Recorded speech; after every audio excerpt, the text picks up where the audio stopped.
The Critical Conflict Resolution Skills by Pharaoh Mitchell. Why is communication important in conflict resolution? Simply because conflicts arise very often at work, at home, in groups, in church, and we need to learn how to deal with them well. And conflicts, no matter how unpleasant they may be, are really a part of life when you live surrounded by people. Therefore, many companies and individuals are investing in a variety of online certified conflict resolution training courses to facilitate their workspace and allow their employees to work in a better environment. As I like to say, where people are, there will also be problems. It's a joke I'm making, but it reflects a deeper reality that we all face. Different opinions, different methods, different ideas happen because we are all different. However, these differences can sometimes cause conflicts where each side is stubborn about its own opinion. Other times it may be due to the imperfect nature of all of us, imperfect and always making mistakes.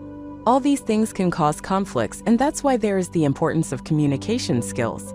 Effective communication skills can diffuse a potentially explosive conflict in a short time, while poor communication skills can trigger it. As a leader, you need to be well equipped to handle these situations because they can make or break your team. If you handle it badly, you could lose the respect of your team and your leadership in their lives as well. Attitudes that people adopt when faced with conflict. 1. Win at all costs. In general, insecure people find it important to win an argument because they somehow believe that losing an argument would mean that their own value as a person is being questioned. They find it difficult to accept defeat or compromise. Such behavior is destructive and brutal for the development of any relationship. 2. Avoid the problem completely. Avoidance is how many people deal with conflict. Most people do not like to confront because it is a difficult thing to do. So the easiest thing is to try to avoid the situation completely and hope that both sides will not step on each other's toes in the future. Although this method avoids the explosive effects of a conflict, it does not solve the underlying problems in any way. The best way is managing conflicts successfully. Managing a conflict is actually easier said than done. Here are some steps you can take to successfully resolve a conflict. 1. Question your attitude. Are you trying to resolve this conflict to feel better about yourself? Is it to verbally hurt the other party? Or is it because you really care about the person and want to keep that relationship alive? It is important to question your motivation before confronting because you will frame each of your words and actions in this confrontation. 2. Get together as soon as possible. The longer you stay away from the other party and do not solve problems, the more misunderstandings you will let flow and the more resentment there will be in relationships. It is very natural that we begin to think negatively about the other party, but often the case is that we do not understand the position of the other party. Therefore, it is important that they get together as soon as the opportunity arises. 3. Talk about what you were thinking and how you feel. Start the conversation by sharing what you were thinking when you did what you did and how you felt about the other party's response. Do not draw conclusions or judgments about the other party here. Encourage the other party to talk about their side of the story and their feelings as well. 4. Develop an action plan. Decide on an action plan that meets your expectations to solve the problem. Identify it, agree to solve it within a certain time frame, and leave it behind once it is solved. Create concrete and practical steps that you can take to solve it together. But above all these steps, it starts with a motivation and an attitude of care and love. If you really care about the other person, I think the rest of the steps will fall into place. Communication in conflict situations. Before we dive into how to tackle conflict through communication, it is important we know the varieties of the situations. Often, the only tool we have to resolve a conflict is our ability to speak. Half the key to good communication in a conflict situation is the ability to clearly hear what the other party is saying, and often what they are not saying, in a way that makes them feel heard. The other half is to communicate clearly what you mean in a way that allows the other party to hear and understand your message, and that encourages them to be sensitive to your needs and desires. Good communication in conflict situations relieves tension, builds trust, strengthens relationships, and makes people feel comfortable because they understand each other. At the same time, he stands firm on important points. When a conflict is encountered in a peacekeeping situation, it is often in a context of crisis or extreme tension. Peacekeeping is often carried out in an intercultural environment where there will be additional obstacles to mutual understanding and trust. Main things to learn. Asterisk, become aware of your strengths and weaknesses in the way you communicate in a conflict situation. Gain a deeper understanding of how people view issues differently and how important it is to be aware of your own perspective in a conflict. Learn some methods to reduce tension and communicate effectively. Learn more about some cultural differences in communication. Acquire basic facilitation skills. Conflict resolution is based on good communication. In most cases, the only tools you have to resolve conflicts are your communication skills. Good communication is more about listening than talking and being sensitive to the cultural context in which you find yourself. Improve your communication skills. Communication is your main tool as a conflict responder. Your skills in this area are essential. An experienced mediator will listen much more than talk. A good conflict responder will listen to one of the parties to a conflict in a way that makes them feel heard, validates them, allows them to feel understood, gets the necessary information, and keeps communication open. Sometimes all that is really needed to resolve a conflict is for the parties to feel that they have really been heard and understood by the other party. If a third party is present, it is even more important that the parties feel heard to build trust. The good mediator will also communicate directly, honestly, and openly, clearly about what he is trying to say and without double messages. Listen carefully. Being a good listener is an art form, and being good at art is one of the skills needed to become an effective conflict responder. Many people in conflict situations are confused and cannot clearly see their problems. Thoughtful listening is like holding out a mirror to them, and you will be surprised at the effectiveness of this simple technique. It has a therapeutic quality and can help people become aware of their own ability to solve their problems and achieve greater clarity about what they want. The approach will also give people a deep sense of feeling heard, which will build trust between the parties and the speaker. How to listen carefully. Reflective listening is a non-directive style of listening. This involves listening carefully to what someone says by the weight of his words and reflecting it in him. It does not involve asking questions, presenting your own views, or solving problems in any way. Reflective listening is about listening to the other person on a deep level, following the flow of the conversation and allowing them to take you where you want to go. The following steps should be followed. Listen carefully to what the person is saying without interrupting, directing, or judging in any way. Culturally appropriate indications of attention can be given, for example, maintaining eye contact. Try to listen to the only thing that has weight, where they express a strong emotion or opinions about which they feel strongly. Reflect this on them using different words, amplifying the emotional content of the original message. Focus on feelings. Focus on the data or information provided and do not interpret what you think the person was trying to say. Example, party. And so, those unfaithful managers didn't do what they said they would do, after telling us for so many hours at the meeting the day before that they would help us. They never keep their word. Answer, so you feel betrayed then? Listening skills. Being a good listener is an art form, and being good at art is one of the skills needed to become an effective conflict responder. Listen carefully. Thoughtful listening is an appropriate tool for understanding deeper problems and building relationships with the parties. If you insist on the wrong thing, or even if you make a mistake in thinking, do not worry. The person will return you to the right path or correct you, and you will still achieve your goal. You will be surprised how effective this simple technique can be, although it takes a lot of practice to be effective in finding the one thing in everything that the person says has the most weight. In a conflict mediation, people can become very emotional, and this approach can be very relaxing and reassuring. A person who receives good, thoughtful listening will feel completely heard. Open interrogation. When you need to find specific information from the parties, the use of open-ended questions will greatly help you keep the discussion open and get more information. Closed-ended questions can be answered with a yes or a no and will close the discussion. An open-ended question invites more than just a specific answer. Here are 4 approaches to asking open-ended questions. 1. Repeat the question. They say you are not sensitive to our needs. You ask, do you think we are not sensitive to the needs of your group? Very often they will come back with a fuller explanation of how they feel and why. If they can't justify it, they may back off. 2. Ask for feelings. They say that my manager yelled at me today. You ask, how did that make you feel? Perhaps the answer you get will be this. I was really embarrassed and felt bad, but I probably deserved it. I was 2 hours late for work. 3. Request feedback. They say that the UN says that children from the surrounding villages should attend our school. You ask, and what is your reaction to this? Instead of assuming that your statement is final, your question can provide additional information. For example, I can see that it is necessary for these children to get an education, but we want to keep our own teachers in school. 4. Request a reprocessing. They say you can't cross this obstacle. You say, I don't see why you say that. Instead of repeating the words, they will most likely come back with a more detailed explanation of the problem. Don't worry if the conversation seems to follow a circular route. Repetition can be frustrating and it may seem like you're not going anywhere, but the person will eventually be able to tell you what he wants to say. Survey questions. Question 1. Why is communication important in conflict resolution? A. To escalate conflicts. B. To avoid conflicts. C. To facilitate understanding and resolution. D. To intensify conflicts.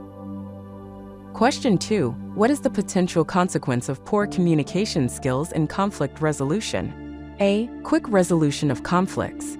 B. Triggering conflicts. C. Improved relationships. D. Effective teamwork. Question 3. What is the primary goal of reflective listening in conflict resolution? A. Providing solutions. B. Building relationships. C. Asking open-ended questions.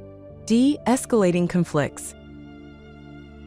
Question 4. What is the significance of asking open-ended questions in conflict resolution? A. Closing discussions. B. Inviting more information. C. Ignoring emotions. D. Avoiding feedback. Question 5. How can conflicts be successfully managed? A. Ignoring conflicts. B. Developing an action plan. C. Avoiding discussions. D. Escalating tensions. Open-ended questions invite participants to tell their own feelings, perceptions, needs and desires, or an account of events in their own words. Often these are questions about what, when, and how. Closed questions already have evaluative content and invite the participant to agree with the facilitator's conclusion. Nonviolent communication exchange. The Center for Nonviolent Communication has developed an approach to communication in a conflict situation designed to reduce tension and the potential for conflict, while allowing the parties to communicate clearly about their needs. Nonviolent communication, NVC, recognizes that feelings play an extremely important role in conflict situations. If someone is feeling angry, frustrated, insecure, or scared, these potentially very strong emotions obscure the underlying issues behind the conflict. The conflict quickly focuses on emotions rather than the initial problem. NVC allows emotions to be expressed and received by other parties while focusing on substantive issues. It works perfectly if both parties to the conflict practice it, but it is also effective when one of the parties communicates violently. How does it work? Whenever you speak, follow the following guidelines. 1. When I see/hear that you.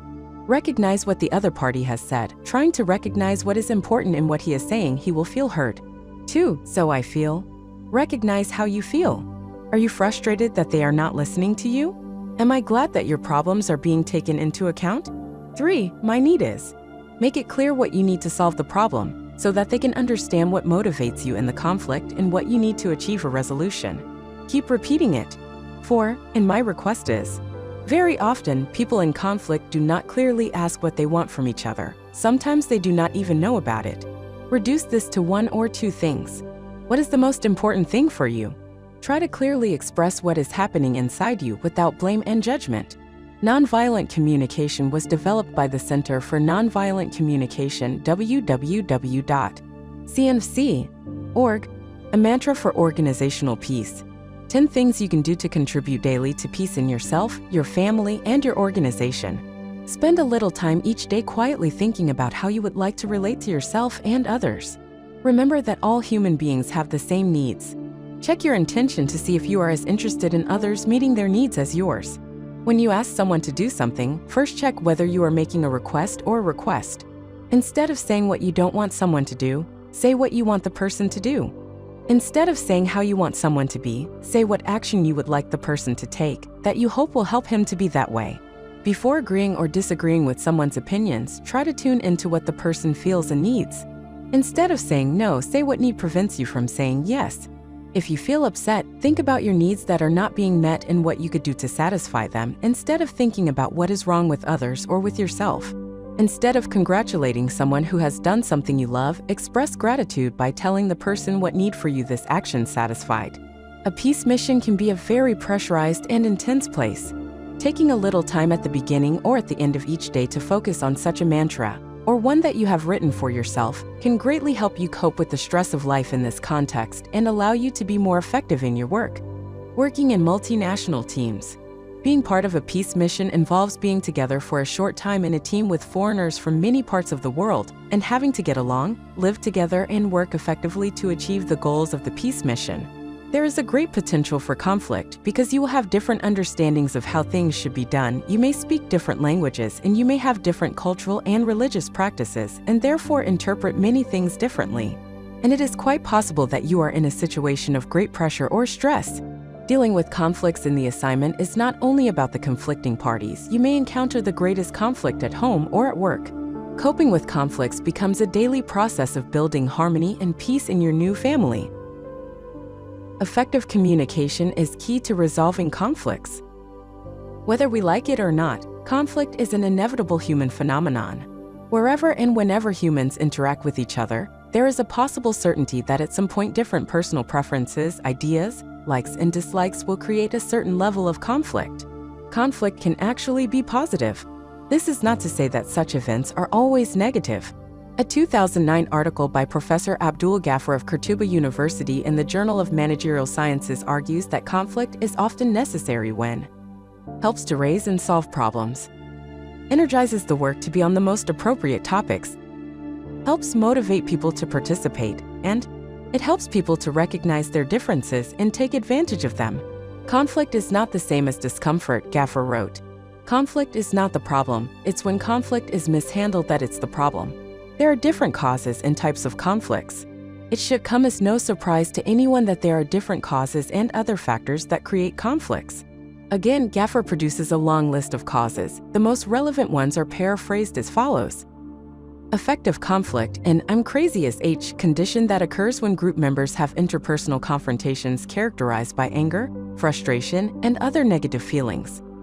Substantive conflict that arises when group members disagree with the task or objective to be achieved, for example, with the current strategic position of an organization or with the data to be included in a report.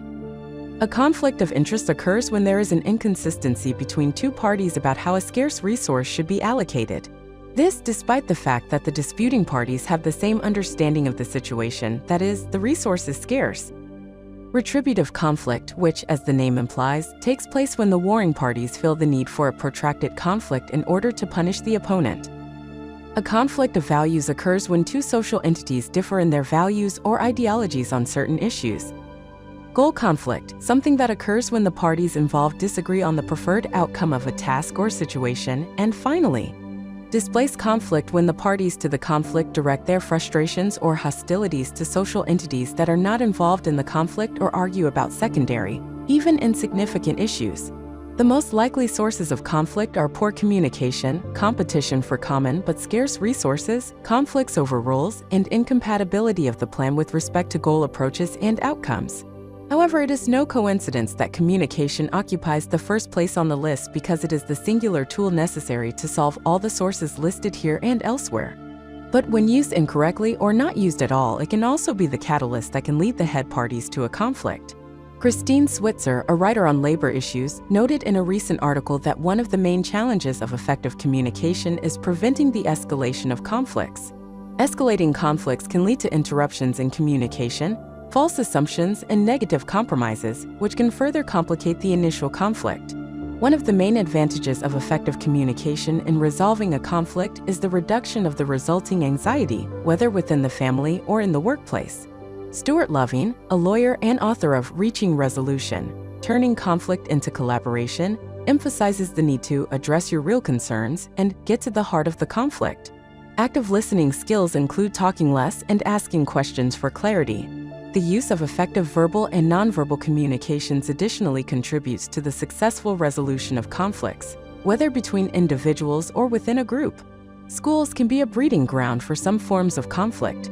Schools and other educational institutions are particularly fertile ground for conflicts. On the one hand, schools are made up of different young people who interact with different peers and adults of different ages, factors that create different contexts and frames of reference.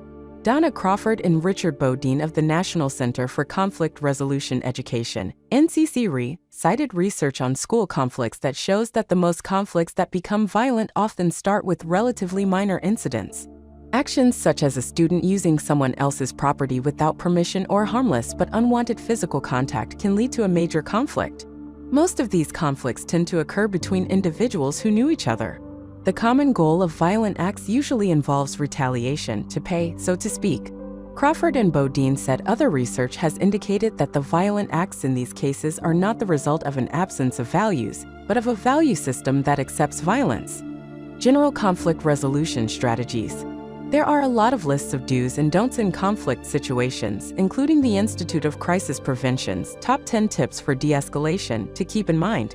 Be empathetic and don't judge. Whether or not you believe that the other person's feelings are justified, they are real to that person. Pay attention to them. Respect personal space. Allowing personal space tends to decrease the other person's anxiety and can prevent the incident from getting worse. Try to stand or be no more than a few feet away from the other person. Use nonverbal words that are not threatening. The more a person loses control, the less he hears the other person's words. Be attentive to their gestures, facial expressions, movements, and tone of voice. Avoid overreacting.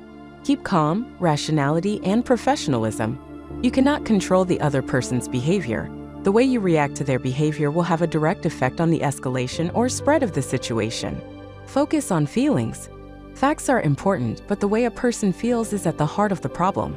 Observe and listen carefully to the other person's real message. Ignore the hard questions.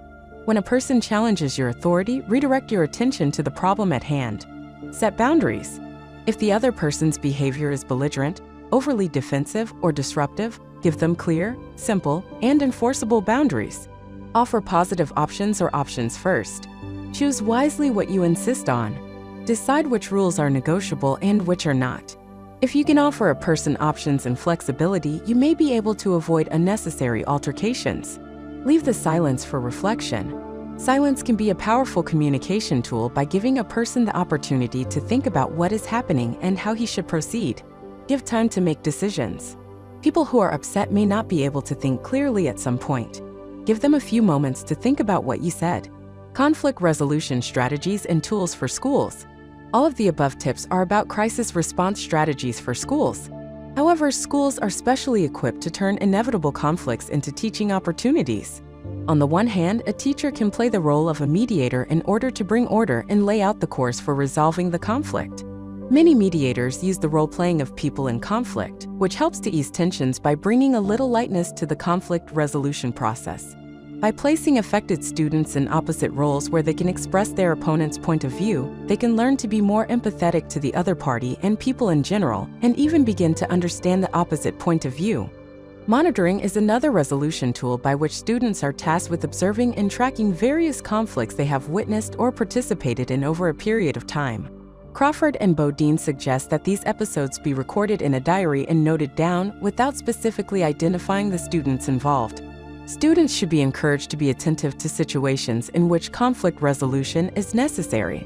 At some point, students volunteer their observations and discuss with others the positive and negative aspects of the conflicts they have observed.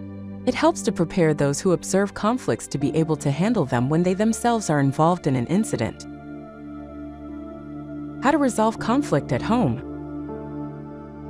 Disagreements are an integral part of family life. We are all individuals with different ideas, personalities, and ways of doing things, and we all want to control the TV remote control. And while we shouldn't expect to agree all the time, ongoing conflicts and tensions can cause stress and damage our relationships. Effectively resolving family conflicts also teaches children to negotiate and compromise, preparing them for strong relationships throughout life. It starts with you.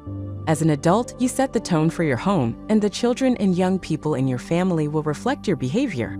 If you shout or use physical aggression to deal with a conflict, children will think that this is the way to convey their point of view or win a disagreement. If you have an argument with another family member, try to model anger management by taking time to calm down before talking about it again. It is important to show children that, although conflicts are inevitable in life, they can be dealt with effectively. Development of conflict management skills. Cooperation. Ask the children to help resolve conflicts together. It is important to help them approach the conflict in a positive way and believe that they can work together to solve it. Emotion management. It can be very difficult for children and adults to stay calm in a conflict situation, especially if they feel like they are being accused or blamed. Reacting aggressively or withdrawing from the situation are common responses. It may be helpful to take a little time for everyone to calm down before returning to the problem. Empathy. Teach children to listen and understand the needs and concerns of others. Help them ask why the other person wants something and think about what it would be like to be in their place. Communication. Learning to speak clearly and respectfully takes practice.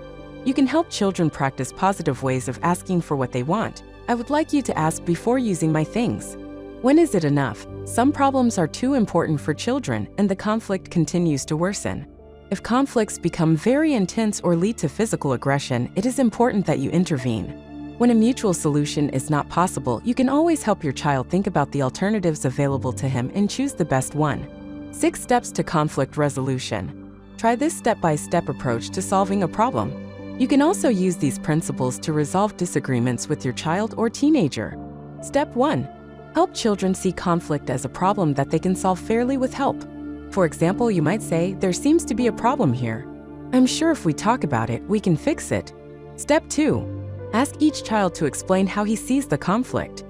Make him focus on what he wants or needs and what his worries are, instead of blaming the other person. Step 3. It is helpful to reaffirm everyone's concerns so that everyone is on the same page. For example, so you are worried that you will not have a turn, and you are trying to reach the next level of the game, and you are worried that if you stop now, you will not get there. Step 4. Ask each child or young person to come up with at least 3 different solutions. For example, what are the ways to solve this problem so that everyone can feel good about it? If they can't think of anything, offer them ideas they can think of. Step 5. Help them agree on a solution that works and put it into practice. Step 6. Praise them for solving the problem. Tips for building healthy family relationships. Make your relationships a priority. Many of us lead very busy lives with many responsibilities. Try to set aside a few minutes each day to spend with your family, talk, read a story, or cook dinner together. When children see that you make relationships a priority, they learn that they are important to you and that they feel loved. Communicate effectively. Good communication is essential for healthy relationships and helps family members feel understood and supported. Take time every day to talk and share information. Children also learn to communicate respectfully when they see that the adults around them are talking to each other with care and consideration. Work together as a family. Working together as a family helps everyone feel that they have something important to offer. It is also a good opportunity for children to learn broader problem-solving and decision-making skills. Support each other. Let family members know that you are there to help, comfort, love, and care. Being aware of a family member's needs and offering help can reduce stress and conflict.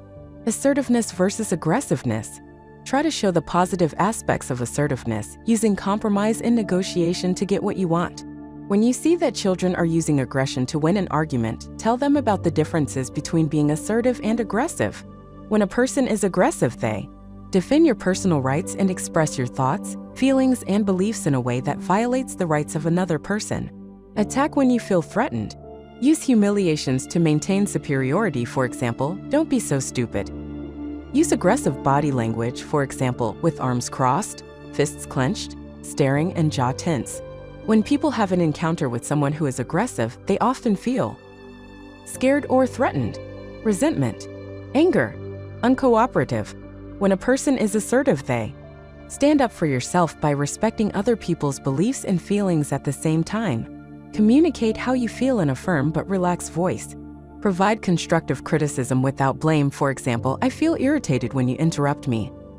Use open body language, for example, using open hand movements, maintaining eye contact without looking.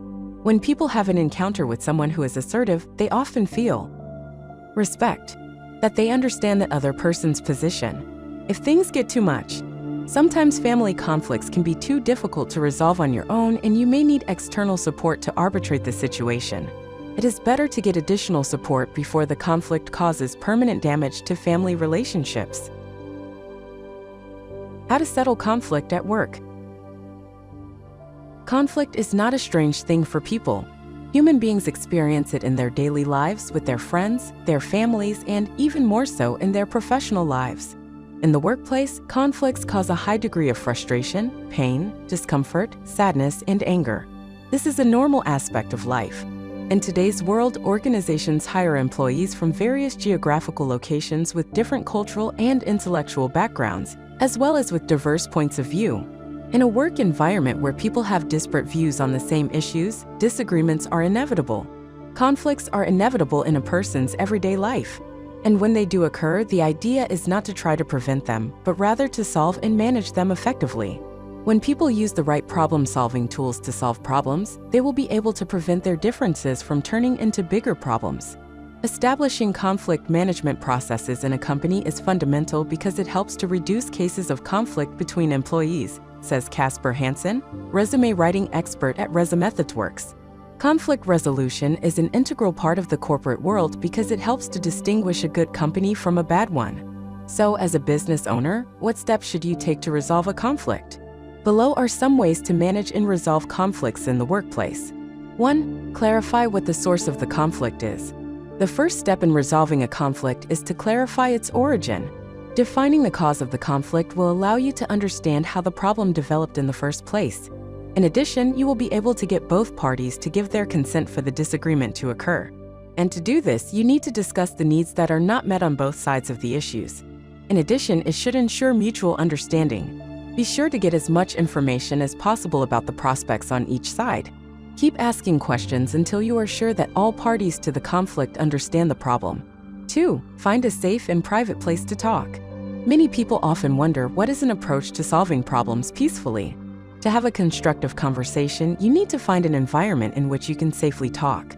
Such a place also allows you to take the necessary risks for honest communication regarding the issues that need to be resolved. Therefore, before trying to solve a problem, find a safe and private place to talk. Do not choose either party's office or a location nearby. And while you are here, make sure that each party has enough time to express their point of view on the topic. 3. Actively listen and let everyone express themselves. After asking both parties to meet in a safe and private place, give each of them the opportunity to express their views and perceptions on the issue under consideration. Give each party equal time to express their thoughts and concerns without favoring the other. Take a positive and assertive approach during the meeting. If necessary, set basic rules. Adopting this approach will encourage both sides to express their thoughts in an open and honest way, to understand the causes of the conflict and to identify solutions. 4. Investigate the situation. After listening to the concerns of both parties, take the time to investigate the case. Do not prejudge and do not formulate a final verdict based on what you have. Dig deeper and learn more about the events, the parties involved, the issues, and how people are feeling. Have a safe and personal conversation with those involved and listen carefully to make sure you understand their views. You can do this by summarizing your statements and replicating them. Also, try to find underlying sources of conflict that may not be obvious or noticeable at all. 5. Determine ways to achieve the common goal. When managing conflict processes, you should have a common goal, which is to solve the problem and make sure that it does not resurface. And in order to solve any problem, you need to know the various stages of the conflict. This will allow you to look for the ideal ways to achieve the common goal. After clarifying the source of the conflict, talking with both parties, and investigating the situation, you should sit down with both parties and discuss common ways that you can execute to achieve the common goal, which is to manage and solve the current problem. Listen, communicate, and think together until all options are exhausted.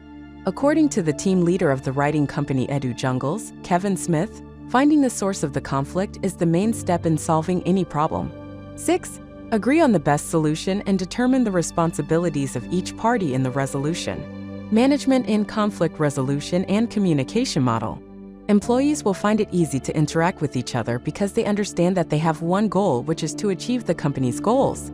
Therefore, after studying the situation and determining the ways to solve the problem, both sides should come to a conclusion about the best solution to the problem. And in order to agree on the best, you need to identify the solutions that each party can live with. Find common ground. Next, determine the responsibilities of each party in resolving the conflict. In addition, it is crucial to take this opportunity to identify the root cause and ensure that this problem does not occur again. 7. Assess how things are going and decide on preventive strategies for the future. Never assume that the problem is solved. Effective communication should dominate in the company. So ask yourself, what is the second step to effective communication? By knowing this, you will ensure that employees work together to achieve the goals of the organization. Therefore, continue to monitor the problem and evaluate whether the solution is effective. If the problem recurs, take the necessary measures. Also decide on preventive strategies for the future. Many people often ask, what is the basic conflict in everyday use? Some people may not agree on everything, and that can be a problem. Therefore, look for lessons that you can learn from the conflict and how you handle it. This will help you know what you can do when the problem resurfaces and will allow you to develop and maintain your conflict management skills through training. In conclusion, conflicts are part of our daily life. You may disagree with your family, friends, or colleagues. But there are several conflict resolution steps you can take to make sure that this issue is not manageable. Conflict management and resolution at work is an integral part of achieving the goals of the organization. Therefore, if you have problems or there are disagreements between your employers, look for ideal ways to deal with this situation. Below are some tips and techniques that you can use to learn how to resolve conflicts in the workplace. How to settle conflict in life.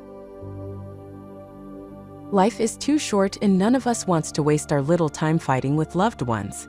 But it is normal that we often have conflicts with those we love the most. We're not going to fight with strangers walking down the street. Us? If you ask me, conflicts arise when a person's thoughts do not coincide with those of others or he has different opinions on a particular topic. It is not always necessary for conflicts to arise during important discussions, but this usually happens in casual and minor affairs. Sarah and Raymond were a newly married couple. Although it was an arranged marriage, they had accepted each other quite well. However, it was not easy for them to agree on each other's opinion. All the efforts they made to understand each other better would end in a conflict of thoughts. Sarah wanted to find a solution to this problem, and here are some simple tricks that I suggested. 7 simple ways to resolve conflicts in personal life. 1. Keep patience. Conflicts are very normal human instincts. Losing your temper about them will only aggravate the situation.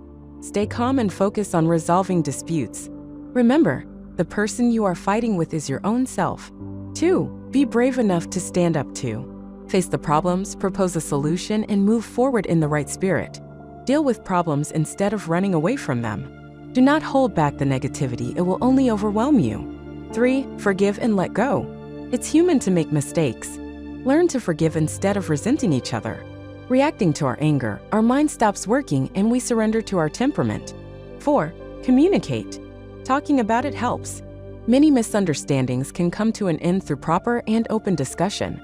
5. Self-introspection. Never blame, criticize, or complain about your partner, no matter what the problem is. Before blaming such a person, keep an eye on yourself. It is entirely up to you to decide whether you want to end it or let it continue. Ask yourself how you got it wrong and work to solve it. 6. Clear expectations. Do not have high expectations of your partner, but try to understand what he expects from you. 7. Adjust and understand. It is not convenient for everyone to agree on every opinion you have. So learn to adapt and understand the point of view of others. It's quite normal to have different opinions on different topics. How to settle conflict in relationship. Disagreements in relationships occur for many reasons, from minor everyday conflicts such as who does the dishes to serious problems such as infidelity. Some common stressors in relationships include loss of attraction and passion, emotional blockage and loss of commitment, as well as finances, family responsibilities, and insecurity. Stress in other areas of our life also has an impact on our relationships. When you come home from work frustrated and exhausted or face a conflict with other friends or family, this stress is contagious. You need to learn how to resolve conflicts in all areas of your life to help your relationship. How to save your relationship. You are already reading about how to save your relationship, so you understood the first step. You must have a desire to save it. If this desire is there, you need to learn how to channel it into constructive steps that can fix what is broken, resolve underlying conflicts, and ultimately save your relationship. 1. Examine your concentration. The focus determines the direction. If you focus on building a beautiful and passionate relationship, this is what you will achieve. Tony Robbins. Disagreements in relationships become harmful when you focus on defending yourself from attacks instead of solving the problem. By focusing on your pain and suffering, you make sure you experience more of the same, because where concentration goes, energy flows. As Tony says, everything we constantly focus on is exactly what we will experience in our lives. Years ago, Tony was driving along a two-lane highway bordered only by power line poles at intervals of 10 to 20 meters. One of them seemed to be perpetually decorated with flowers, candles, and photographs. With so much space on both sides of the pole, it was surprising how many people were killed or injured when hitting it. Why didn't the victim escape from him? Why did they not deviate to either side? That's because people would focus all their attention on not touching the pole. But our focus determines our direction. If we don't want to reach pole position, we have to focus on what we want, staying on the road. By changing our approach, we can change the outcome. This lesson applies to how to save your relationship. If you focus on where you don't want your relationship to end, fighting and letting anger build up, you will find yourself where you don't want to be, either in a painful and unsatisfying relationship or completely separated from your partner. If you focus on conflict resolution and growing together, you will get the results you want. 2. Communicate. You're sitting in a cafe. There are two couples in the tent sitting near you. The couple on your left are arguing about whether they want to go to dinner with friends. He says, "It's never funny. You said it yourself last time." Of course you would say that because they are my friends and you have never given any of my friends a chance. He rolls his eyes and in a very sarcastic tone says, "Here we are. War and Peace, Our Personal Edition, Volume 1. They turn away from each other and sit in silence. The couple to her right is also discussing whether they want to go to dinner with friends. He says, "I guess I'm a little worried that it will drag on for hours and that it won't be as much fun. What do you think?" She says, "I got it. I really want to go, but maybe we can plan a time when we have to go out as a commitment. Besides, it will be good to get home early." He smiles and nods, and they continue to read and drink their coffee. Both couples faced a conflict, the same conflict, in fact. But one knew how to resolve conflicts in a relationship, and the other did not. One reacted by relying on bad habits and used the conflict to drive a wedge between them. The other took advantage of the conflict to communicate his feelings and develop their relationship. Which couple do you think has the most successful and fulfilling relationship? Which relationship do you think will last the longest? Communication is essential for resolving disagreements in relationships. 3. Turn conflict into an opportunity. On the example of coffee, a couple figured out how to resolve a conflict in a relationship. Do not treat it as a competition. Why would you want your partner, the person you love, to lose? When you accept that there are no losers in love, you can give up small arguments and adopt healthy communication. Conflicts are opportunities for you and your partner to align with values and outcomes. These are opportunities to understand, appreciate, and accept differences. Put yourself in your partner's shoes and make an effort to understand their experience. These experiences and emotions can be uncomfortable, but if we always opt for comfort, we never grow up. Conflict is also an opportunity to learn more about your partner and love her on an even deeper level. Learn to see conflicts as transitions to something better rather than as reasons to retreat. The next time you find yourself at odds with your partner and wondering how to save your relationship, choose to see the positive in the situation and actively decide to work together for a more stable future. 4. Use humor. If you find yourself in a spiral of retaliation, a good tactic is to use humor to break the pattern. Humor can release tension and allow you and your partner to focus on what you both want. Learn how to save your relationship instead of what you both don't want, another meaningless argument. If you feel that an argument is escalating, take a moment to derail it. Discuss by talking like Christopher Walken or William Shatner. Sing a song that makes your partner laugh. That ridiculous conflict. To illustrate this point, let's return to the example of coffee. You see an older couple. The man accidentally spills his tea all over the table and splashes his wife's favorite dress. He gets up to take towels and she smiles and jokes loudly with the other customers. "For 20 years she's been doing this to me. I've never finished a cup." He comes back, steals her tea and jokes with the other customers. "She was asking for it." They're both laughing, and so are you, with everyone in the store. Some couples would have turned the situation into an argument, but using humor to nip the spiral of retaliation in the bud, this husband and wife seized the moment and turned it into an opportunity to practice conflict resolution in a relationship. 5. Ask the right questions. If you are wondering how to save your relationship, chances are that things have been going wrong for some time. You need not only to delve into the past to find out the real and deeper problems, but also to look into the future. It's about asking the right questions. First of all, be sure to start this exercise with the right mindset. The point is not to blame, dig up old arguments, or tell your partner everything he does that bothers you. You need to change your mindset to a state of gratitude and acceptance. Accept the fact that life is happening for you, not for you. Even the current state of your relationship offers you the opportunity to learn and grow, as long as you are open to what he has to say to you. Now you are ready to ask yourself essential questions. Why did your relationship break up? What are the limiting beliefs that you and your partner live that have affected your relationship? How can you overcome them? And what do you want for the future? What will your relationship focus on? 6. Acceptance of the practice. Apply your new abundance mindset to your partner. All our partners have habits that annoy us because no human being is perfect. Instead of dwelling on their negative traits, focus on what they bring to the table, how they make you feel, and the qualities you like. You will find that soon you will start to miss even the things that were driving you crazy because they are part of that whole person, your partner, whom you adore. Do you remember the 2 couples in the cafe? The successful couple who put energy into understanding each other's needs reaffirmed their support for each other. She supported their need to leave at a certain time, and he supported their need to socialize with friends. They communicated with each other, assessed each other's needs, and made it a fun problem to solve instead of letting something minor become an important discussion. 7. Be aware of your negative patterns. Humans are creatures of habit. We all have patterns, both positive and negative, that affect our decisions and behaviors. We can automatically respond defensively to our partners or withdraw into ourselves and blame ourselves for the relationship conflict, closing ourselves off, but eventually exploding. Many of us turn to standbys to give our partner space or even a silent treatment. If someone asked you if you knew how to resolve a conflict, you would probably say yes, and if you were asked if silent treatment or ignoring the problem were smart ways to deal with the conflict, you would almost certainly say no. You know better than to resort to these stupid tactics, but if you get hurt enough, you do it anyway. Why? Why resort to negative schemes instead of working on solving the communication problems in question? 8. Work on forgiveness. If you are wondering how to save your relationship because your trust has been broken, you are probably feeling angry, bitter, hurt, suspicious, and a host of other negative emotions. If you are the person who broke the trust, you feel guilty and ashamed. You can even try to blame your partner or justify your actions. In this situation, both partners need to work on forgiveness. Not only will you wake up one day and magically feel indulgent towards your partner, forgiveness is a process.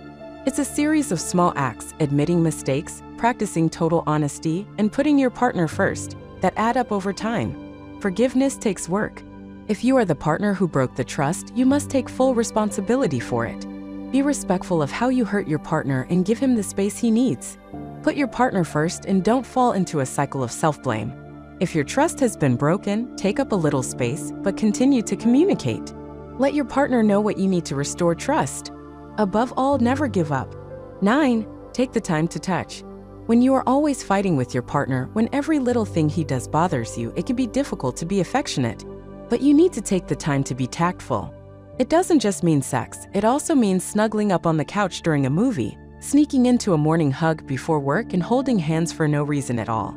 There's a reason touching your partner makes you feel so good. Hugging, cuddling, and even holding hands causes oxytocin, a feel-good chemical in your brain to be released that makes you feel safe and loved. Oxytocin can reduce stress, help you sleep, make you feel more connected to your partner, and even lower blood pressure. You get all these benefits just by reaching out and holding your partner's hand. Do not hold back physical affection, even when you are angry, or you could end up in a completely sexless marriage. If you really want to resolve a relationship conflict, start with physical contact. Curl up before going to bed. Hold hands when going out to dinner with friends. Kiss her on the sly while you're making dinner. Physical affection is not the result of a happy relationship, it creates a happy relationship. Relationships are not easy. We are all human, and humans make mistakes. We have flaws. Sometimes we just don't do the work we need to and let our relationships fall by the wayside. By the time we start looking for how to resolve conflicts in a relationship, this may have been neglected for years. But remember this, many relationships are worth saving. You just have to be willing to do the work. Things you should never say in conflicts. When dealing with different people and personalities, conflicts will be inevitable. And if you find yourself in an argument with someone, the best thing to do is to resolve it as quickly as possible. But it's often easier said than done. So, what's the best way to diffuse an argument before things get heated? According to experts, it's all in the words you say. There are many common mistakes that people tend to make when they are in the middle of an argument. As Julie Williamson, a licensed professional counselor, tells Bustle, not listening to the other person is one of the biggest problems. When you're preparing your defense or your next argument, you're probably completely missing out on what the other person is saying, she says. You can keep the discussion going indefinitely without actually resolving the conflict. Just remember that discussions involve at least two people and it takes effort on both sides to resolve them. When you say a bunch of things that rub the other person the wrong way without you realizing it, it will be increasingly difficult to find a resolution when someone's feelings are hurt. In short, the words you say really matter. So here are words you should never use if you really want to diffuse an argument, according to experts. 1. It's not that bad. Maybe it really isn't, but telling someone is a surefire way to make things worse, not better. That phrase should never be used because it invalidates the other person's experience, Williamson says. When you tell someone it's not that bad, most of the time, it actually serves to make you feel better, not the person you're talking to. It could actually make the other person even more angry or shut them down completely, which won't resolve the conflict, she says. 2. Everything that makes you happy. Some of the biggest mistakes people make when arguing are trying to avoid confrontation by succumbing to whatever the other person is arguing about. Jenna Poneman, CPC, ELIMP, coach and relationship expert, told Bustle. But it can often seem passive-aggressive or give the impression that you don't care enough about the other person or the relationship to express an opinion. So avoid using words like of course, what you want, or I really don't care. According to Poneman, these words establish avoidance and imply that you have given up. This can have a way of making the person you are arguing with even more angry if he wants to work on resolving the conflict. 3. Quiet. During discussions, any variation of relax or relax should be avoided. The implication is that the other person becomes emotional and upset and is no longer rational. Celeste Headley, communication/human nature expert and author of We Need to Talk, How to Have Conversations That Matter, and Bustle. It's like saying, I can't even talk to you when you're like this, which doesn't accomplish much more than making the other person even angrier. At the same time, Headley says that these words minimize the other person's argument as motivated by emotions. But of course there is emotion, he says. A conversation between two human beings will almost always involve emotions because we are social and emotional animals. For you always. Statements used during discussions almost always end with some kind of accusation. When this is followed by always or never, it can put your partner on the defensive and make the argument worse. The moment you accuse your partner of something or interpret what he said, you're going to fight, psychotherapist Alina B. Tessina, MFD, PhD, tells Bustle. Even the smallest thing like, you always forget to take out the trash, or you never listen, can make someone feel attacked. So instead, use I statements like, I feel hurt, or I don't understand why. By doing this, Tessina says that her partner is much more likely to calm down and really listen. 5. I just broke up with you. No matter how angry you are, never resort to childish threats and statements such as, I hate you, or I'm done with you, during an argument. Most likely, these words will be uttered in the heat of the moment, and you may not really mean it. But according to Tessina, when you say these things, you scare yourself and your partner. This fear is masked by more anger, which will make your argument even worse. 6. You're useless. It's easy to hurl insults in a fit of anger or frustration, but making someone feel insignificant during an argument is a guaranteed way to raise tensions. Dating and relationship expert Heather Ebert tells Bustle. You can feel a certain way about someone in the moment, but words can sting. You never know how a little thing you say in the heat of the moment can affect your relationship with that person in the long run. 7. You're wrong. One of the biggest mistakes people make during arguments is to interrupt and immediately take the defense. When people feel attacked, even in a seemingly calm argument, one can be relentless so as not to be guilty of everything they are accused of, says Poneman. When you utter the words, you are wrong, you are almost guaranteed to follow it up with a lively discussion about why they are wrong and you are right, which rarely leads to a conclusion to an argument. So if these are words that you should not say, what are the words that you should say? According to Headley, it's okay to say, I need a moment when things get tense. Note that this is not the same as ignoring an argument, i.e., I don't have time for this. We'll talk later. Instead, it's about being self-aware enough to know when you need some downtime to rebalance. Just make sure you keep going by coming back to the topic as soon as tempers have cooled, she says. We all argue from time to time. But if you can avoid certain words and phrases, it is to be hoped that you will be able to disable these arguments as quickly as possible. Conclusion. Wow, your relationship life will be worthwhile now that you have learned a lot about resolving conflicts. Remember this, conflicts will arise in our personal lives and careers at some point. Conflicts can involve different opinions, or they can involve a force when it comes to self-interest. In any situation, we can resolve these conflicts in a way that brings mutual respect and a greater sense of empowerment to our relationships. 1. Tell the truth about why you disagree. If someone else's opinion threatens you in a personal way, or someone demanded that you take sides against someone else, then you have another matter to deal with before resolving the conflict. Likewise, you will want accurate information about the other person's position. Inform the other person or group of the truth about your position. This allows for an honest assessment necessary for both parties to reach an agreement. 2. Look for common ground. There is a cheerful quote from Alison Bolter, "Always remember that you are unique, like everyone else. Although our talents and experiences set us apart, we all have commonalities, ideas, and opinions that we can agree on." I'm not talking about the superficial adage, "We sometimes have to agree to disagree." When we seek and find true common ground, we sincerely and intentionally seek peaceful solutions that benefit both sides. 3. Work for mutual benefits. A common mistake in conflict resolution is to look for a win instead of the win-win outcome that Robert Allen described in today's featured nugget. We cannot resolve conflicts with more conflicts, seeking revenge or gaining power over others. How many times have you seen this lead to resentments and further damage to relationships? The ultimate goal of conflict resolution is not to win a conflict. The ultimate goal is to enhance personal and professional growth through problem solving. 4. Focus on problems rather than personalities. We best resolve conflicts in a courteous manner, get the facts, listen carefully to the opinions of others, ask for clarification, and communicate ideas clearly. We remain focused on the issue at hand, not the people involved. We need to separate problems from personalities in order to effectively resolve conflicts. 5. Be attentive to the benefits. Could your conflict really bring you any benefits? Indeed.